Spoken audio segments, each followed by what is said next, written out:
to stop the book from going on sale, but again, it came out early. In fact, on sale at midnight at Kramerbooks here in the district. We're told people were lining up. In the book, Steve Bannon calls the president's son unpatriotic and treasonous for meeting with a Russian lawyer. He called the president's daughter, Ivanka Trump, quote, dumb as a brick, and said the ongoing Russia investigation is a Category 5 hurricane for the administration. President Trump tweeted that Wolf never had authorized access to the White House, that the book was full of lies and sources that don't exist, and referred to Bannon as Sloppy Steve. I got to tell you, we said last night of all the nicknames, we chuckled at that one last night in the newsroom. I know, and it's kind of harsh because I can see where he's going with You're that. too nice. Yeah. You're too. All right. Let's go to a different Steve. Steve Salis, owner of Kramerbooks. He is live right now. Steve, did I say that right? You did, at least as long as I'm not Sloppy Steve, we're good. I'd say as long as you don't call him sloppy.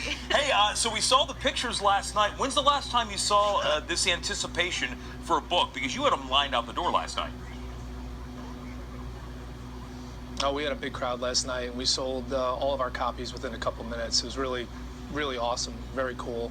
Last time I can remember something of this caliber was probably the Harry Potter book that came out last August. No line for Hillary Clinton's book, What Happened? Not as big as Harry Potter. Okay. I think it really speaks to, the whole talk about bookstores these days. I mean, a lot of people say, well, wait, where's the bookstores going? But the reality is when you have something that people have to get their hands on and they want to get it at midnight, there's something about having that tangible book, regardless of what the book's about. Harry Potter, Donald Trump, doesn't matter. I mean, that's good business for guys like you. Oh, it's great business for us. Our business is alive and well. Kramerbooks is 42 years old. It's interwoven into the fabric of Washington, D.C. It's a great place, and it was really, really cool, like I said earlier, to see so many people line up last night for this book. I made the joke earlier, I think a lot of people set their alarms for just before midnight last night, which may be a little bit earlier than how most may wake up. Were you hearing anything, anybody talking it's been as great, they were waiting in line, like what people were anticipating out of this book?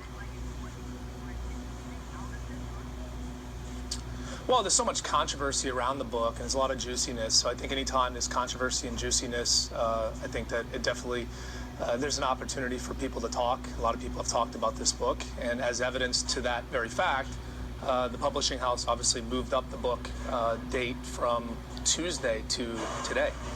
And our bookstore is open till 1 a.m. on the weekdays, and so I got to give a tremendous amount of credit to our book team and our social team. They, around 6 o'clock last night, we caught word that they wanted to push the release up. We happened to have copies, and so we pushed the copies out.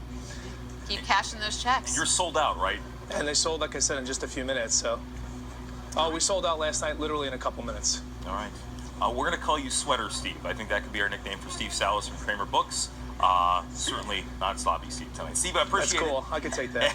Thank you. Have a great weekend. Thanks, guys. Thanks for having me. You got really it. Appreciate it. You too. Thanks so much. Try to stay warm. All right, new details about the